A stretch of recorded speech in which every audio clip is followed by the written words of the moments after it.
Oh, look at you. You got a haircut? You got a haircut when you went to the concerts? When I went to the what? When you went to your My Chemical Romance Linkin Park last week? No, I got it this week, actually. Oh, you couldn't even dress up for Linkin Park. Okay, I see how it is. I couldn't get them all nice. Yeah, I know. Hello, and welcome to the Kuribros, a Yu-Gi-Oh! Anime recap podcast. No, you're not I'm your doing host. this. Why not? This is great. What the fuck? That's such a good intro. Alright, fine, fuck it, it's in. Whatever, there you go. I didn't do my countdown, do nothing. I'm your host, the CEO of CED. Joining me, your co-host, a man I cut off telling me about what he did last week to do the intro. It's Andy. We're late to our normal recording time, and Andy was like, "Oh, we should probably just get ready to nothing to talk about this week." And I was like, "Nah." And then I just started asking him a question because I saw I'd gotten his haircut, and in the middle of him explaining it to me, I just cut him off for the intro. Explain the joke. Classy ass joke right there. Oh my. Woo! Oh my. Well, the reason we gotta God. get our funnies in when we can is because there's nothing funny that happened this week in Yu-Gi-Oh! Well, no, I guess there wasn't anything funny happened, but I didn't mean, hate these episodes. No, I didn't know. I was gonna say these were actually probably the best episodes of this filler arc. Even like between both duels, they with a lot of crappy setup, weirdly enough, stuck the landing on letting it all kind of go. We are doing last week we watched the a bunch of different duels that are in the thing. Like Joey did a duel, Rebecca did a duel, Yami kind of dueled. Whatever. They were fine. They were whatever. I think we hated the episodes. I can't remember. They're so forgettable. But now we are going to finish the filler arc as we're ending the Kaiba Corp Grand Championship with an interference and a little sidetracking from Kaiba when his contractually obligated one duel per season as he is dueling Siegfried von Schroeder, as Kaiba's finally privy to Siegfried's fuckery. And then we finish things off with Yami doing his final match, and he's going to face off against Leon because obviously Siegfried's disqualified for being a little shit. Yeah. Yeah. So, I mean, that's not really a spoiler. I mean, Siegfried was obviously cheating. It's like the first 3 minutes of the episode, not even. Yeah, I mean, even in the sense of, like, whatever happens at the end of that duel, it's kind of obvious Siegfried was not going to continue on because once Kaiba was privy to that shit, he's like, I'm not going to let you fucking keep going. How stupid are you? And honestly, he actually uses, I don't know what technicality they decide to use in the sub, but they go on like a very, not bogus, but like, kind of standard technicality to get Siegfried off the tournament. But I guess we'll go into that as we continue on, which we will do now, I guess, if you want to just kind of get right into it. I mean, I would never be one to just jump right into something without your say-so. That would be incredibly rude of me to do that to you. Just start the fucking episode. The episode opens up with shots of people all over the world turning in to watch the final duel of the Kaiba Corp Grand Prix. Both Leon and Sieg have taken their places in the arena and are ready to begin when the lights undim and Kaiba enters the arena by jumping from a helicopter and declaring he's canceling the match. I just want to point out Kaiba's legs should have both been broken. That was a high jump. Yeah. So I say he jumped from a helicopter. He jumped from like a ladder hanging from the helicopter. Either way, that was a high jump. That was a high jump. Kaiba is 90% leg though. Yeah, and they all should, and like 50% of this 90% should have been broken. Yeah. Kaiba says Leon wins by default, and that Sieg Lloyd is actually Siegfried von Schroeder. And because he entered with a name that is not his real name, he's going to be kicked out. Okay, so these are the same technicality. Grandpa gives some exposition that the Schroeder Company is Europe's #1 gaming company and among the top 5 in the world. Andy's face tells me they didn't do that in the...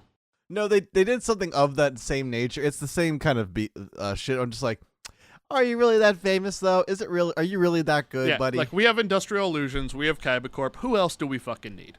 Who? Yeah, they like cornered the market. They're the We have the Duke Walmart Devlin and his own one shop. That's 3. No, we have 3 games. It seems like Duke has more than just the one shop. It seems like because he's in America. He was doing stuff in America. So it seems like He's a little expanding. There's a lot of room for aggressive expansion. Okay, Jared Leto. I know it's not the right Joker. I'm saying, How fucking dare you call me that?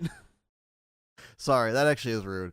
He's a terrible person. So I'll go back to Heath Ledger as the right one because he's a better one. But like at least Duke Devlin's like trying to corner his own market. Like he isn't trying to do like card games. He's trying to do dice. He's trying to make that shit a thing. But it never does. Kaiba says because Siegfried falsified his name, he's disqualified, blah, blah, blah. Siegfried says that Kaiba's a coward for trying to remove him as a business rival from his tournament due to a minor infraction.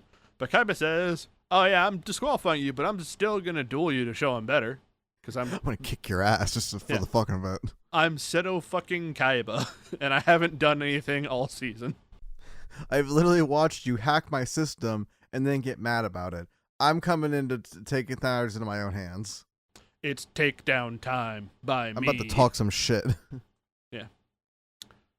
The duel begins, and Kaiba goes first after they do like a coin toss, and they call it, and Siegfried wins the call, and he's like, ah, yes, destiny is on my side. He has a thing about destiny and fate, despite not having either of those things. Being the one character in the show that doesn't have those things. The one character who does literally nothing of that kind of like elk or whatever. It's just ridiculous. What if we went to ancient Egypt, which we're going to soon, and there was like ancient Egypt Siegfried there?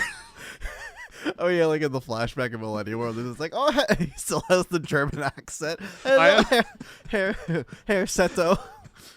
I am Sandfried von Schroeder. My sand empire.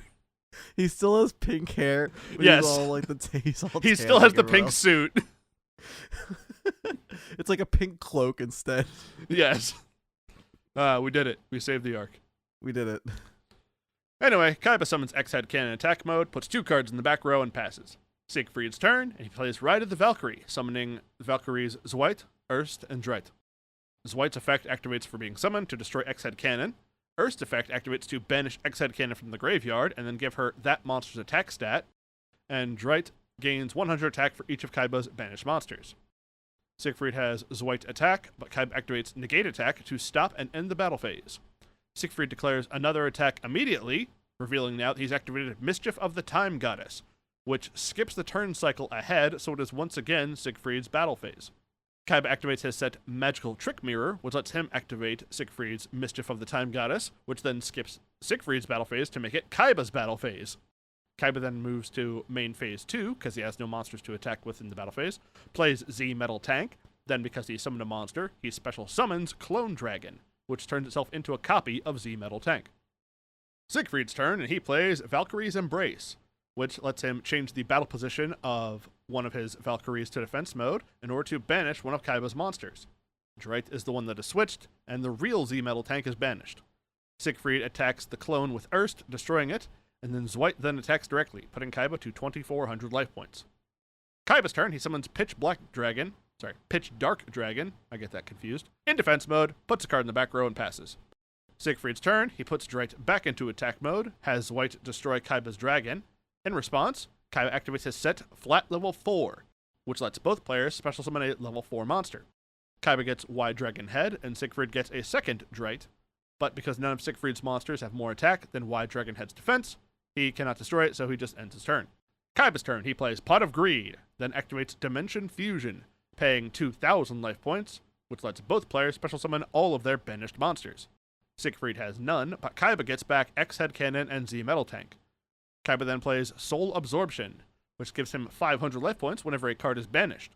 Kaiba banishes all of his XYZ monsters to special summon XYZ Dragon Cannon. He gains 1,500 life points in the process for the 3 monsters being banished. XYZ attacks one of the Dreit, destroying it and putting Siegfried to 2,500 life points. The crowd cheering for Kaiba triggers a flashback for Siegfried, where we see Siegfried was late to an event in the past, where Kaiba first showed off his 3D dual monster dueling technology. And we also see that Siegfried had a similar idea.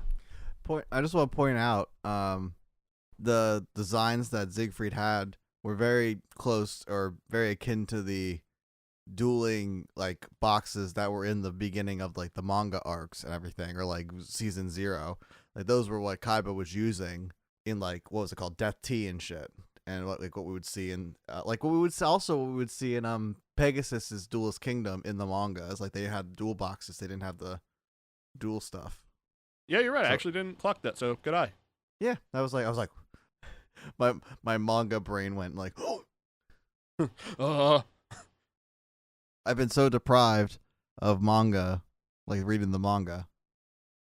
Don't worry, we'll get you your fix soon, you sad little junkie.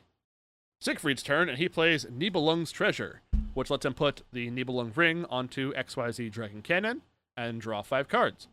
This somehow makes, I don't understand the particulars, it makes it so that Kaiba is not technically controlling XYZ anymore, is what they say, but it stays on Kaiba's side of the field, so it's just not really there. But it does take place on the battlefield, so like Kaiba can't attack it with it or use its effect, but Siegfried still has to work around it. They use this in the duel with Joey. Yeah, it's a weird card. Most of the cards in his deck are weird. Yeah. Also, a lot of his cards have been made real. Ew. Yeah. Gross. Valkyrie cards are real. They're just not good. I was gonna say, are they in the meta? No, absolutely not. Never in a million years. Is there any?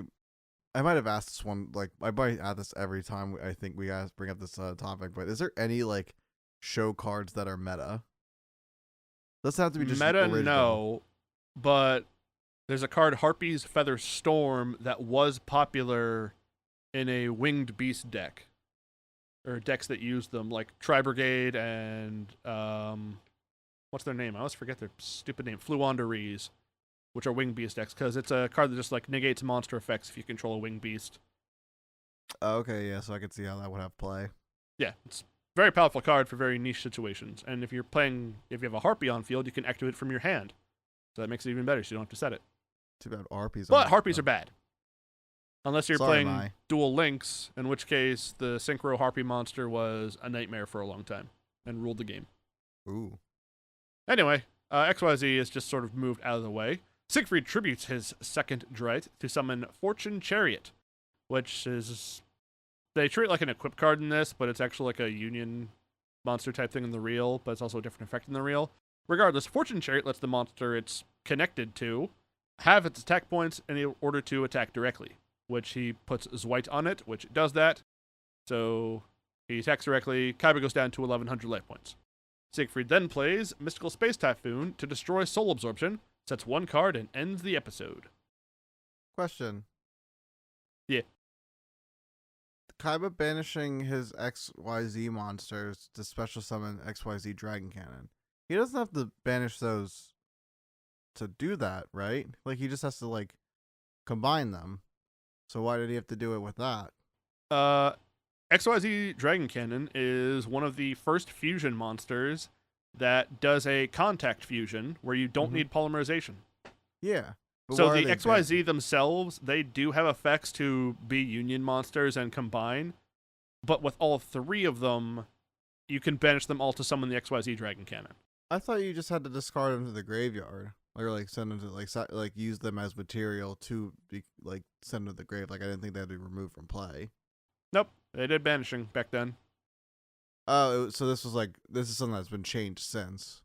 There are better ways of contact fusing that have come out since, and I'm pretty sure like the A to Z monsters, like the whole alphabet of Union stuff, now does a more efficient mode of this. Okay, I just always thought it was supposed to be they were discarded, like they were unionized, they were used as materials. The monsters have unionized. If only we could. Yeah. Or at least most workplaces. Sorry, my socialism just came out, I guess. It is fine, comrade. All right, you can continue. I was just confused. We go now to episode 195. The duel continues. Comrade Kaiba has to draw 2 cards instead of 1. I hate that you're doing this. Due to the effect of the Nibelung Ring card, which prevents the XYZ monster from attacking. Not to be confused with an XZ monster, which is something we'll get to in like, I don't know, a couple years. Maybe like several. Yeah, maybe several. Could be a few even. I mean, I think the seasons get shorter as we go on, so maybe. Yeah, I'm pretty sure most other Yu-Gi-Oh series get like 3, maybe 4 seasons compared to Duel Monsters 5. GX is 4, GX is 4. 5Ds has 3? I want to say 2 because I think only 2 real things happen that matter as far as calling it a season, but I think it's 3. I don't know about Zexal, I'm not sure because I've only watched through it once. I'm gonna say they got 3. We can just look this up, but I'm not doing it right now. I feel like most Yu-Gi-Oh shows get like 50 episodes a season. Something like that. I mean, would that mean? I guess that would mean there has to be a new one coming out some point soon. Because I mean, a new Yu-Gi-Oh. I'm pretty sure Sevens is the current Yu-Gi-Oh show. I know we talked about this. No, that's done. Times. It's different. It's something else now. It's Go Rush. No, I don't think that's the name of it, but it could be. I'm trying to find the spin-offs. All Yu-Gi-Oh series, Zexal Arc V. Yeah, it is Go Rush. Yep. But that ended. Oh, that ended. 151 episodes. It ended in 2020 March of this year, actually. Oh, Funny so enough. yeah, we are due for a new Yu-Gi-Oh. Fairly soonish. There is a Yu-Gi-Oh card game chronicle thing, but that's like an online thing. Yeah, that's more of like lore of the actual cards and their own story thing. So I mean, which granted, I would still watch that. Which is so it's interesting. I know we're digressing here, but it's there's not much like here to talk about. I mean there is, but when Sevens ended, literally Go Rush came on like a month later, not even maybe like a week later. So it's interesting to me that they didn't have something planned. I guess this is why some people are speculating that maybe they're going to announce a remake of the original series. They did also announce that they were redoing GX, at least like doing like an updated, I think at least visual style, if not maybe making some plot changes. So maybe that's what they're going to air instead. I'm going to have to look into this some more. Maybe we can talk about it next time. It's very curious, but so Arc V had 148 episodes. There's a Zexal 1 and 2, which both have 74 episodes each. 5Ds had 154 episodes. GX had 180.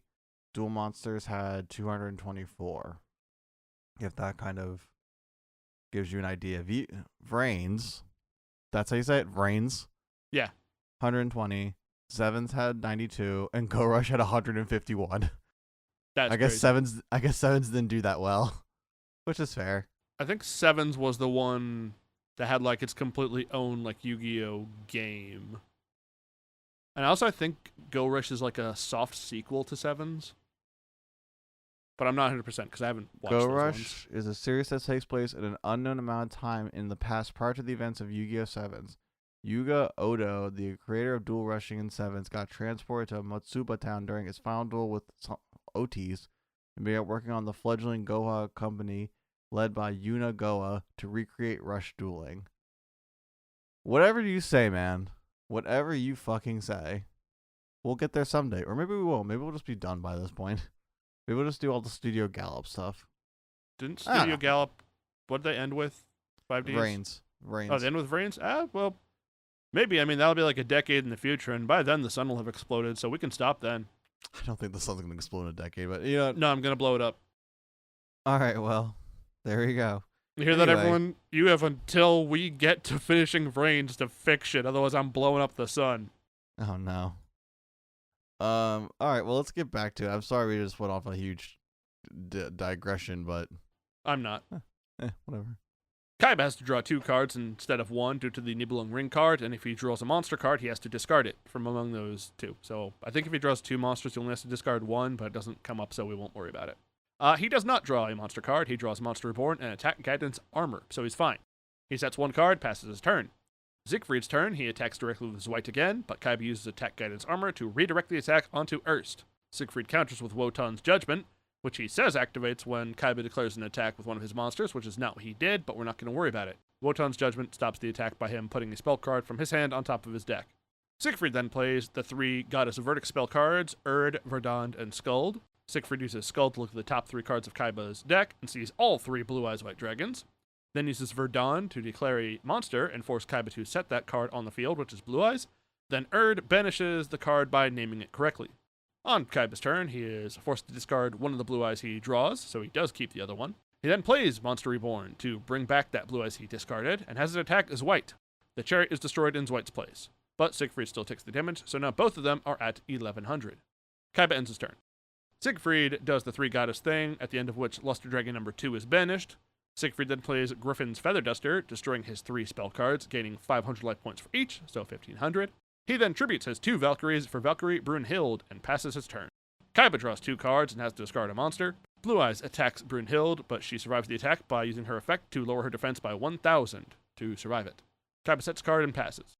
Siegfried switches Brunhild to attack mode and equips her with legendary sword Nothung, which has the effect of banishing Blue Eyes when it's equipped and giving Brunhild 400 more attack. Siegfried goes on to play Pegasus Wing, which puts the Fortune Cherry onto Brunhild from the graveyard. Brunhild also has her own effect to gain 300 attack for each dragon on the field. Siegfried halves her attack with the chariot to attack Kaiba directly, but Kaiba uses his Shrink card to halve the damage, so half of half is 550. Siegfried does some lore dumping about how his family had always been second place to the Kaiba family when he was growing up. When Siegfried took over his company from his father, he immediately got them out of the weapons industry and said, alright, we're switching to gaming. Kaiba Corporation doesn't do anything with gaming, right? And then he was immediately informed, bad news, half an hour ago, Kaiba dismantled Kaiba Corp's weapon industry and switched them to gaming. Son of a bitch! God fucking damn it! Anyway, Siegfried's motivation is dumb because he's like holding himself to the standard of, I have to be better than Kaiba, even though he's the only person that cares. Literally. Honestly, I will say, I think he has the worst motivation of all the villains so far. It's really weak.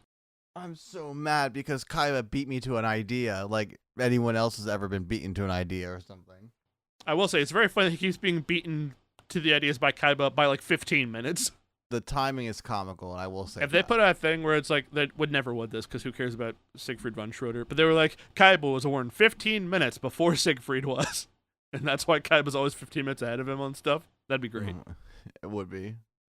By the way, I did look into it, so GX has 4 seasons, 5D says 5. That feels wrong. Zexal has, between Zexal 1 and 2, 6 seasons. Alright, well, I'm not calling them Zexal 1 and 2, because I refuse to do that. We're going to just do Zexal, but it's still 6 seasons. Arc V has 3, and every other one has 3. Arc V's, I will say, is like, Arc V is one long continuous story, but it is very clear when that is a new season. Oh, really? That makes sense. Yes. I I really like Arc 5. Sorry, I call it Arc V. It is Arc 5. No, you're just speaking Roman numerals because whatever that joke was about men only thinking about the Roman Empire. Either way. So I just looked into that, so now we have that answer. Yep. And once we cover all those 30 seasons of Yu-Gi-Oh shows, the sun will explode. We'll finally rest. Yep. I didn't say that. What? By then, we'll be able to start covering One Piece. Honestly, I'll do it. And maybe by the time we catch up, they'll be done. You know what? Maybe they will be done by the time we're done. No, they won't be. No. We'll probably be. If I had to guess, maybe they'll start a 2-piece by then. With Luffy's son, with Nami, that everyone's for some reason shipping. That's crazy. I hate that Luffy has to have a significant other. But that's I think something we could talk about when we do that One Piece series. I will say though, if we're gonna make a declaration as we record this, we'll probably be in the absolute final arc, or at least beginning the absolute final arc by the time we get to the one of our last seasons here, or one of the more later Go Rush or Sevens if we cover those. There's only one way to find out. We have to live. Okay, I'm done. I'm fine with that. Anyway, Kaiba hears all of Siegfried's backstory and says he doesn't care, and that until the Kaiba Corp Grand Prix began, he had not thought of Siegfried or his family once. Kaiba's turn, he draws 2 cards. He doesn't have to discard due to the ring because no monsters. He plays Graceful Charity, drawing 3 cards and discarding 2 cards. Blue Eyes and Cloning are the 2 cards he discards. Kaiba then banishes one of the Blue Eyes and Pitch Dark Dragon from his graveyard to summon Chaos Emperor Dragon, Envoy of the End. Kaiba sets 1 card. I'm sorry. I was just going woo. I was just trying. I was looking over at Andy, put his hand up and was like, "Yes, question, young man in the front." I was just I was just pumping my fist, and they're like, "Yeah." Yeah. Sadly, your hand went off screen, so I couldn't catch that part. I could have been doing anything. Oh man, it's one of those times that a visual podcast would have been pretty cool. Yeah. Pay us $1,000 a month on money, and we will Arnautic Patreon, a Cash App Zelle. And we will share the face cams we do for recording these. You're gonna be very disappointed you made this investment. Oh yeah, I guarantee it. Anyway, Chaos Emperor Dragon, Envoy of the End, on board. Kaiba sets one card, plays Emergency Provisions, sending the card he just set to the graveyard to gain 1,000 life points, and he uses every last one of those life points to activate Chaos Emperor Dragon's effect. This effect sends all cards in both players' hands and fields to the graveyard. Then Siegfried takes 300 damage for each card sent this way, putting Siegfried back to 1,100 life points. On Siegfried's turn, he plays Pot of Greed to draw 2 cards, then plays the continuous spell Magical Alms, which immediately gives him 1,000 life points, and has the effect that each player declares how many spell cards they're going to play that turn. Then both players gain 500 life points times the amount declared. However, if the player does not play the amount that they declared, they take 1,000 damage times the number they did declare. Everybody understand this super straightforward card? Great. Siegfried says he will play 1 spell card this turn, and plays Final Light, paying 1,000 life points to special summon a light monster from his graveyard, choosing to bring back Brynhild. Kaiba also gets to bring back a monster with less than 2,000 attack in attack mode, and he brings back Cave Dragon. Brynhild attacks and destroys the Cave Dragon, putting Kaiba to 950 life points. On Kaiba's turn, he says he will play 4 spell cards this turn, so he goes to 2,950 life points, and Siegfried goes to 3,600 life points. The first spell Kaiba plays is Card of Demise, letting him draw 5 cards. He'll have to discard them later, but we're not going past this turn. The second spell he plays is Soul Release, letting him banish up to 5 cards from graveyards, but he banishes only the Chaos Emperor Dragon. The third spell he plays is Spell Reproduction, and he discards 2 spell cards for it to add 1 spell from his graveyard back to his hand. The fourth and final spell he plays is Dimension Fusion, which he added back, paying 2,000 life points to bring all 3 of his Blue Eyes back to the field, Luster Dragon number 2, and Chaos Emperor Dragon. Kaiba has the Luster Dragon attack Brynhild, just being destroyed on its attack, and Kaiba goes down to 50 life points.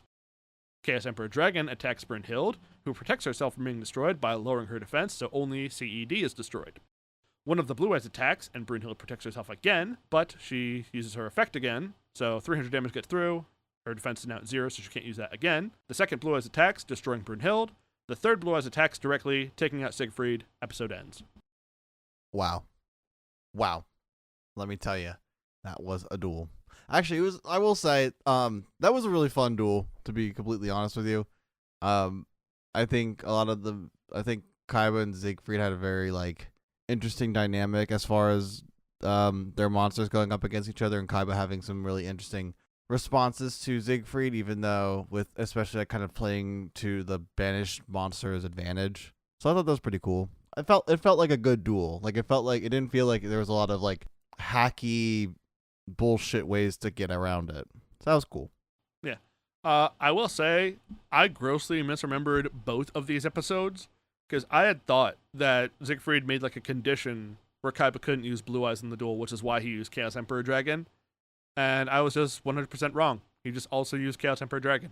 He just said "fuck you." I'm going to use more. It was he said "fuck you" so hard that when he did his final attack, which I thought was a really cool ending, he destroyed the first 2 monsters first, so he didn't have to destroy his 3 Blue Eyes. Whoa! Want to know a fun fact I just learned?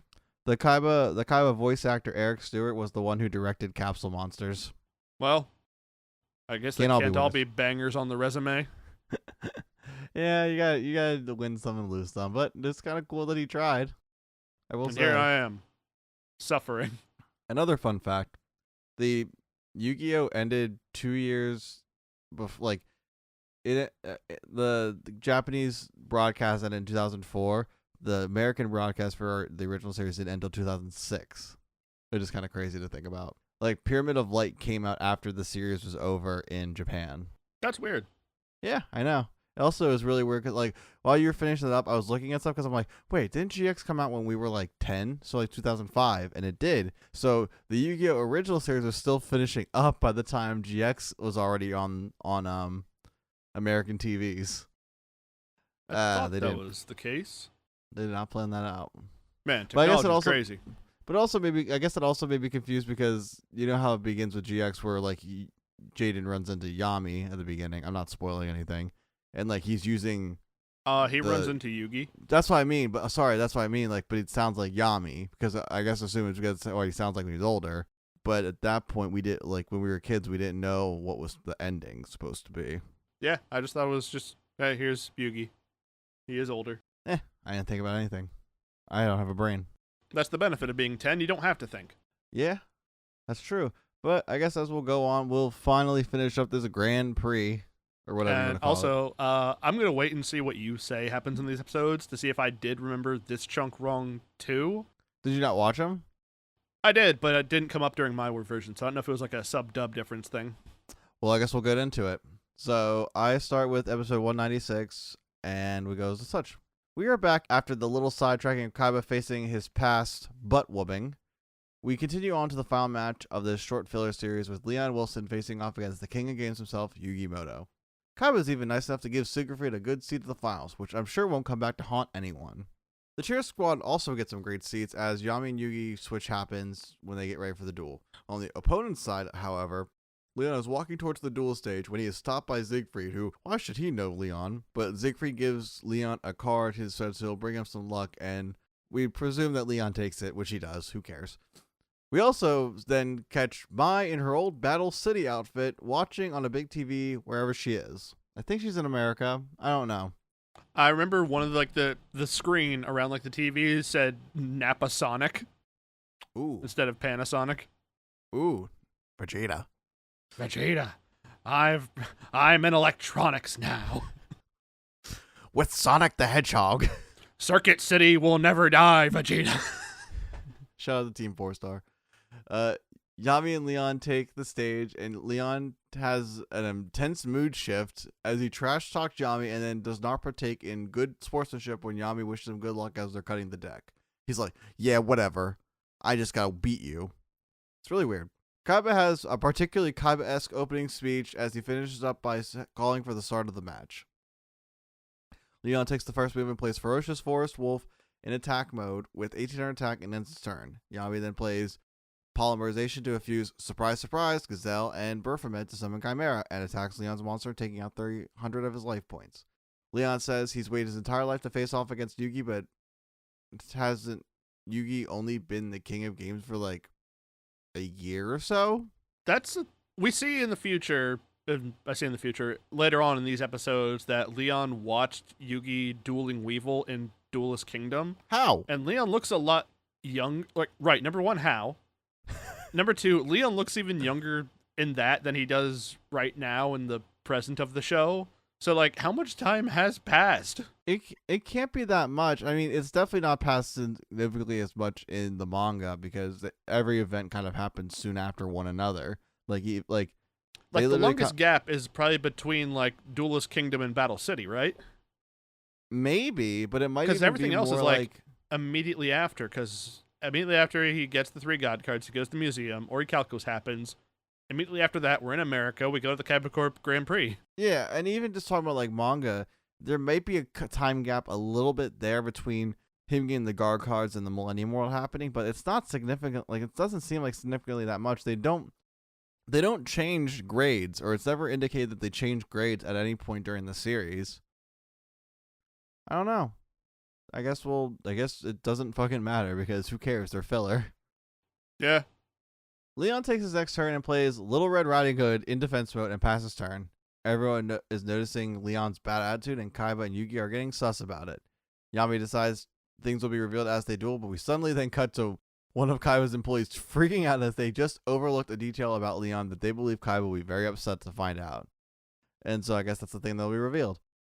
Yami takes his turn and summons Obnoxious Celtic Guardian and has it destroy the Little Red Riding Hood. Rebecca has been hinting that Leon's monsters are more than what they seem, as Leon then reveals that the monsters are more than what they seem. Literally, that's how the bit goes, where Leon can summon a level 4 warrior monster from his deck to the field and chooses Forest Hunter, which has an ability to remove 1 beast monster from the game, or beast warrior monster, before even attacking. So bye-bye Chimera. Yami ends his turn with only his Celtic Guardian. Leon talks more about how Yugi has been a role model to him and dreaming about dueling him, but he says he can't even enjoy himself right now because he has a job to do. As he says that, Kaiba's employee reveals the oversight to Kaiba, which is that Leon is actually Siegfried's little brother. His name is Leonhard von Schroeder. Siegfried had Kaiba believe he was the real bad guy, so he focused all on him while Leon quietly made his way to the finals without anyone noticing his hidden intentions. Siegfried believes Leon's win will shatter Kaiba's reputation and strengthen theirs because if Leon beats Yugi, that's Kaiba's biggest rival, so obviously they're better than both Kaiba and Yugi by that point, and it'll strengthen their company with that good publicity, also ruining Kaiba's publicity as a new game system is to be released.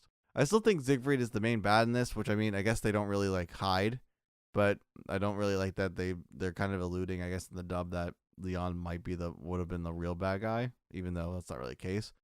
Kaiba, though, has the confidence Yugi will win because he basically said, I knew that Yugi would win the tournament from the beginning. I just wanted to have good publicity, and I thought this would be a good way to do it. And that Siegfried's plan is flawed because it only works if Yami loses, which he won't because he's the good guy. Yami calls Leon out that he's not being honest with himself as he doesn't want to destroy Kaiba's company and wants to just duel his hero. Siegfried talks him out of that, thinking as Leon talks backstory about how Siegfried was always highly touted as the successor and Leon was pushed aside and read a lot of fairy tale books but always wanted to be helpful to his family. He discovered duel monsters and became used to Siegfried, who asked him to be part of this scheme as blackmail to not tell their parents about his escapades of dueling under a fake name. So he believes he's fighting for everyone in his family, which is not true. Leon takes his turn and plays Iron Hans and special summons Iron Knight and now has 3 monsters to Yugi's 1 as the episode ends.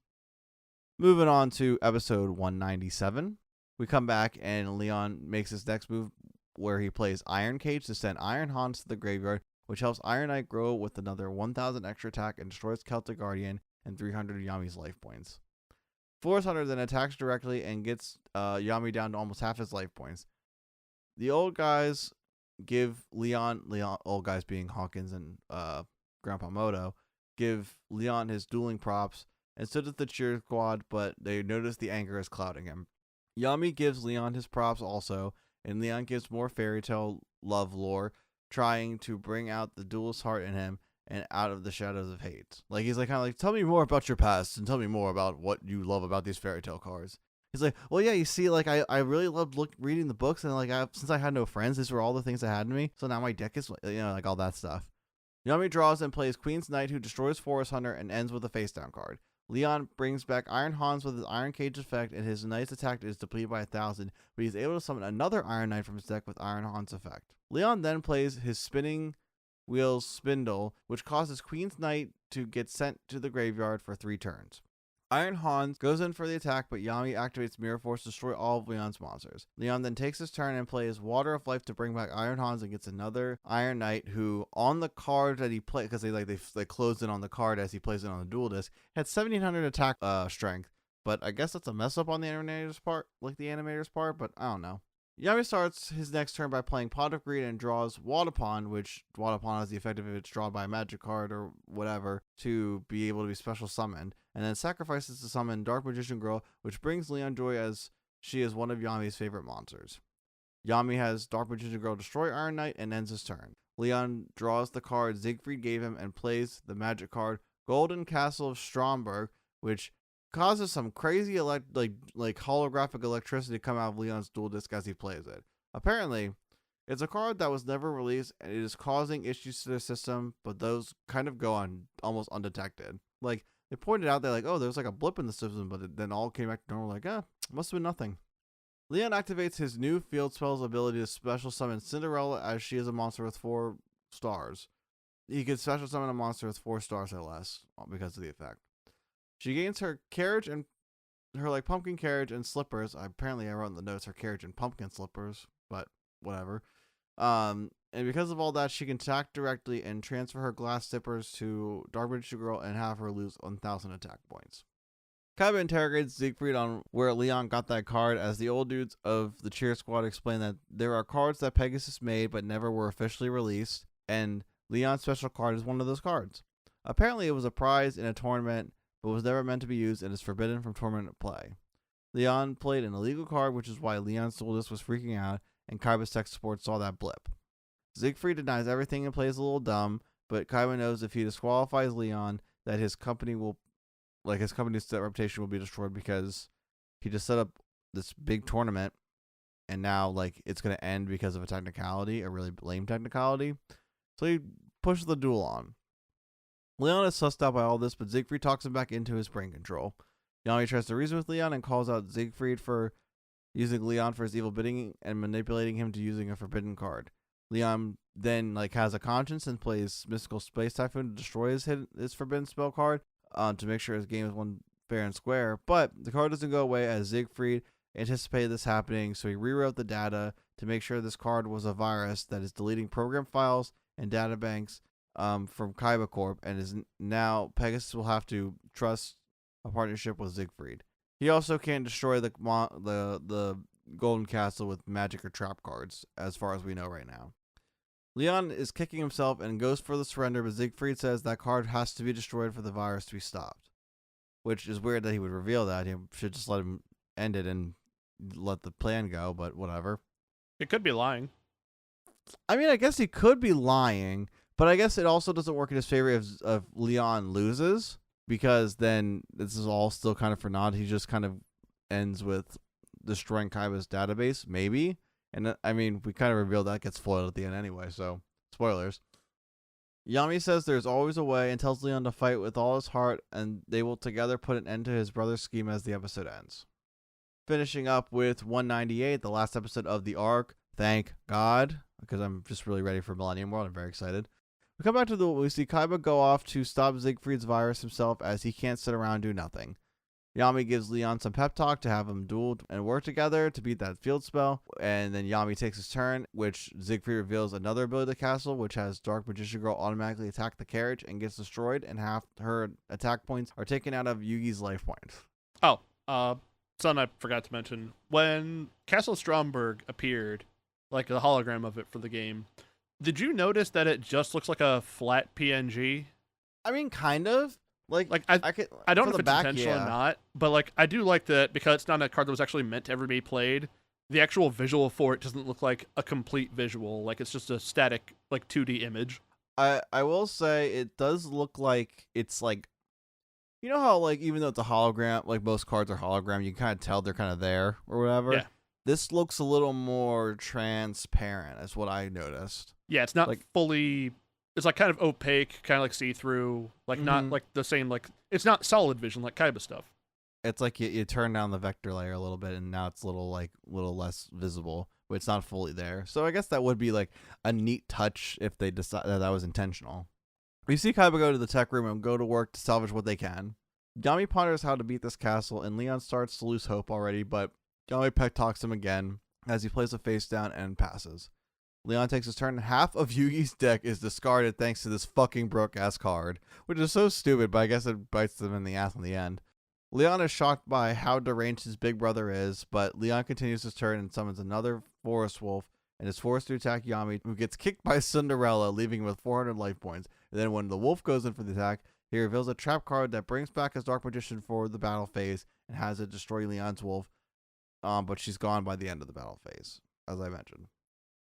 Yami takes his turn, and Queen's Knight returns thanks to the Spindle card, and plays 2 face-down cards, and then Card of Sanctity to draw up to 6 cards for both players. Yami then plays King's Knight, which then does the Jack's Knight special summon effect. Then Yami plays Royal Straight, which summons Royal Straight Slasher by destroying all of his knights and activating the ability, which discards a monster from 1 to like the levels 1 to 5. So Yami basically gets to discard a level 1, a level 2, a level 3, a level 4, and a level 5 monster for this ability to work. So he discards Kuribros, which is obviously our boy. I don't remember the second one or what the name was. It's some sort of like, I don't care. I remember Giant Soldier Stone. I'm trying to remember the level 4 monster. I didn't write these down. I do remember the 5th one was Curse of Dragon. So who cares? He does it anyway, and then the effect kicks in where he destroys every card on the opponent's side of the field and goes to take out all of Leon's cards except for Golden Castle, or so we think, but apparently the conflict still needs to happen, so it didn't. Yami then plays Time Travel, which temporarily moves a monster from the field until his opponent's turn to save Leon. Leon believes in Yugi as he takes his turn and Siegfried reminds Yami to discard half his deck, but Yami reveals he only has one card left and can't half that because that'd be weird, because they couldn't play the card anymore. So the card is now finally destroyed, thankfully. The castle's gone. We cut back to Kaiba in the tech room, and they find out everything's safe now and the castle's destroyed.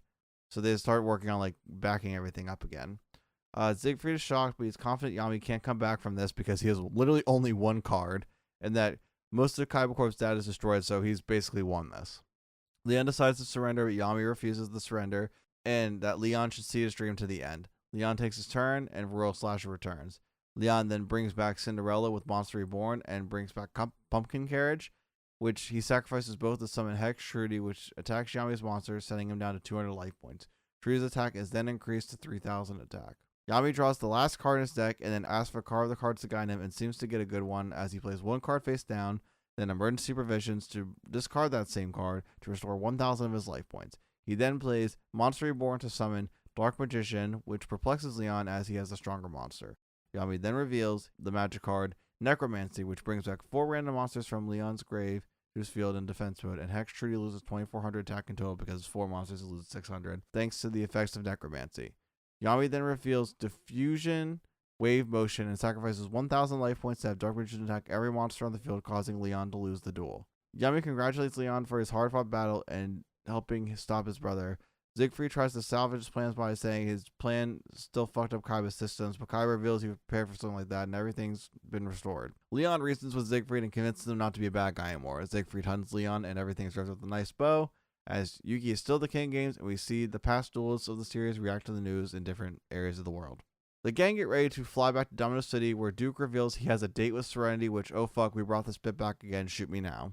The gang go back on a private Kaiba Court jet as we head off to our next and final adventure. Episode ends. We're done. We did it. We did it. We did it. It's all done. We finally got back. And now, next episode, we're going back to peak, baby. We're going on our world tour. Our Millennium World Tour. Boo. That's all right. Actually. All right. Fuck you too. No, it's actually, you know, I take it back. It was all right.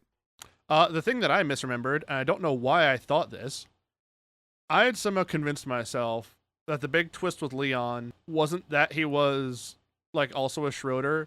I thought he was, like, some kind of, like, robot made by Siegfried. I was like, yes, I made this dueling robot child to enter the tournament. And I remember watching the thing, I was like, why the fuck did I think that? There's nothing here to make me think that. I know, because I even remember that was the big twist of it all, is that Leon was his brother. I don't remember why you would think it was a robot. I don't know, something's wrong with me. I gotta redo my medication or something. Maybe you just gotta take more acid. I'm looking at robots everywhere. Whoa.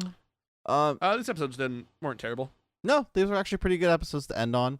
I was thoroughly captivated because I like Phoenix said at the beginning, I was running late with things, so I was doing these kind of like speed running, doing the script, and I thought I was gonna be able to skip a lot more, but they kind of had me like kept me interested enough where I like didn't skip too much. That didn't feel like repetitive, like just repeating the same thing for the sake of the show and everything. So it did well in captivating my attention. I actually did really enjoy the Leon Yugi duel for what it was. The broken card thing was a little annoying just because every time there was a reveal that, I did this, and that's kind of such a cop out with the fact it's like, but I also no magic cards can destroy me, no trap cards can destroy me, and also no monster effects can destroy me, so how do I lose? But besides that, pretty solid ending to a otherwise pretty lackluster arc. It might, I don't know if I hate it more than Noah's arc. I think Noah's arc is still the worst one for me. Noah's arc is really bad due to it interrupting story flow, which this is also doing, but it's interrupting something that was already interrupted, so we're just like, all right, we'll keep going, I guess. It's like this kind of can make sense a little bit in the sense of just like putting things to do, because there is that little gap you can justify between Battle City and Millennium World. But like Noah's arc was longer, and it felt like a lot more times we were kind of like, let's get on with it. Where, yeah, there were definitely episodes where I was like, let's get on with it. Here, But we just did this in 3 episodes, where I think Noah's Ark was like 6 or 7. Yeah. So as far as like Kuribros episodes go, I should say. So I feel like it's still Noah's Ark is the worst arc of this series, like hands down. Sorry, Kaiba, your past will sucks, and he would agree. Yeah. But now that we're done, do you have any other kind of thoughts or anything else you want to say about this, or like this arc as a whole? No, we complained about the early bits, and the last episodes were the best parts of it. And now we get to move on to greatness. Yeah, we're on to the final arc of the original series. So this will be the last bit of what Kuribros does for this series before we, I guess, move on to the spin-off series, which I think we'll kind of do a little differently just because there's no like continuing manga, so we're gonna have to kind of probably play it like how we do the filler. And we'll do some different changes there that we'll talk about more as we get closer to that happening. But yeah, we're gonna do the final arc, which I think is probably, I don't know, it's gonna be hard to beat Battle City because I think Battle City was such a great arc, and it's it's like the Namek of this series. Like I think a lot of people, like if you look like Dragon Ball, I think a lot of people point to Namek as that Namek arc as the best arc of Dragon Ball. It's like that, like the what's the Soul Reaper arc of Bleach, anything like that. You know what I mean? So, but Millennium World does do. Millennium's gonna be sick, and we're very excited to cover that. Yeah, it'll be exciting. Boy, I heard sure someone was feeding Bakura this whole time when we were away. Oh yeah, well, let's see. Well, I guess we're gonna finally see what the fuck was up with that dipshit. I think this is one of those series that has a very nice, like it's gonna like has one of the better endings in like Shonen Jump manga history. So I'm very excited to cover it all and kind of see where it all ends up. Oh, yeah, the ending's great. Yeah, but we're not there. We have 5 episodes of Kuribros before we get to that. Oh, cool. So then the next episode we're gonna be getting that stuff, and we're gonna not much dueling. Not gonna be a lot of dueling in this arc until like kind of more at the end there. So there will be dual monsters. Not a lot of dueling. There will be definitely dual monsters.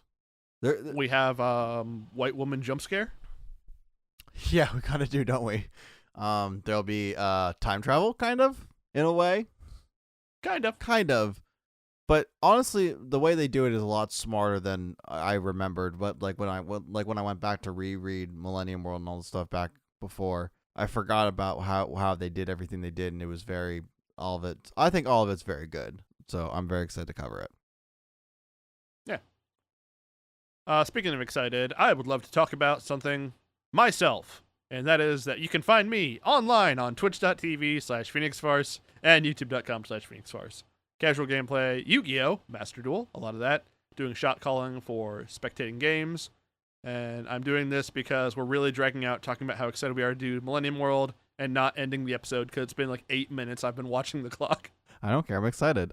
Listen, we've done a season and a half of filler. Let me be excited. Oh, how about you be excited the next time we record and do your episodes before it's 12:30? 12:30. We're not that late. They don't need to know what time we record. Shut the fuck up. All right, my socials are art_by_papa_ on Instagram, papa-art on Tumblr. You can find Kuribros